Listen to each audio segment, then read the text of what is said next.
ছিল ভারতীয় আগ্রাসনের বিরুদ্ধে প্রতিরোধ। 1971 সালের 16 ডিসেম্বর থেকে সেই প্রতিরোধ শুরু হয়েছিল। আজকে পর্যন্ত সেই প্রতিরোধ যাত্রা আমাদেরকে অব্যাহত রাখতে হচ্ছে। ফলে বাংলাদেশের মানুষকে আমাদের আহ্বান থাকবে, আগামীকাল আমরা উৎসব করতে রাস্তায় নামবো না। আগামীকাল আমরা প্রতিরোধের যাত্রা বাংলাদেশের রাস্তায় রাস্তায় পালন করব। এই ঢাকা শহরে আমরা প্রতিরোধের র্যালি করব।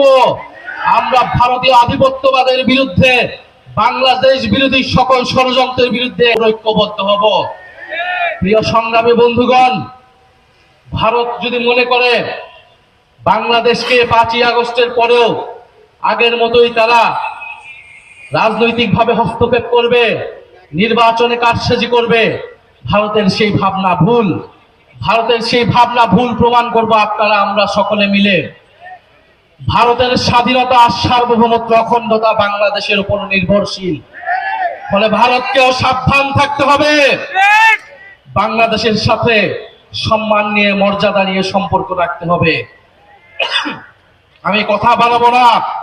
আজকে আমরা ঐক্যবদ্ধ হয়েছি শরীফ ওসমান হাদি ভাইয়ের যে গুলির বিচারের দাবিতে, এবং তার উপরে হামলা কোনো বিচ্ছিন্ন ঘটনা নয়। যে ইলেকশন কমিশন এই কথা বলে, সেই ইলেকশন কমিশনার দায়িত্বে থাকার কোন নৈতিক অধিকার থাকে না। তার অধীনে কোন সুষ্ঠু নির্বাচন হওয়া সম্ভব কিনা এই প্রশ্ন আমরা গত 6 মাস ধরে করে যাচ্ছি। আমরা আশা করব অবিলম্বে তিনি তার এই বক্তব্য প্রত্যাহার করবেন।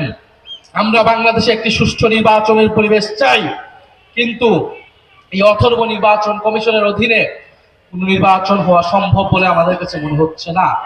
ফলে আমরা চাই বাংলাদেশে নির্বাচনের পরিবেশ থাকবে, গণতন্ত্রের যাত্রা অব্যাহত থাকবে, কিন্তু বাংলাদেশে যারা জুলাই বিপ্লবকে টার্গেট করছে, বাংলাদেশের মিডিয়াতে, বিশ্ববিদ্যালয়ে, আইনাঙ্গনে যারা মুজিববাদী রাজনীতি পুনরায় শুরু করতে যাচ্ছে, তাদের বিরুদ্ধে আমাদের গণপ্রতিরোধ চলবে। ইনকিলাব জিন্দাবাদ।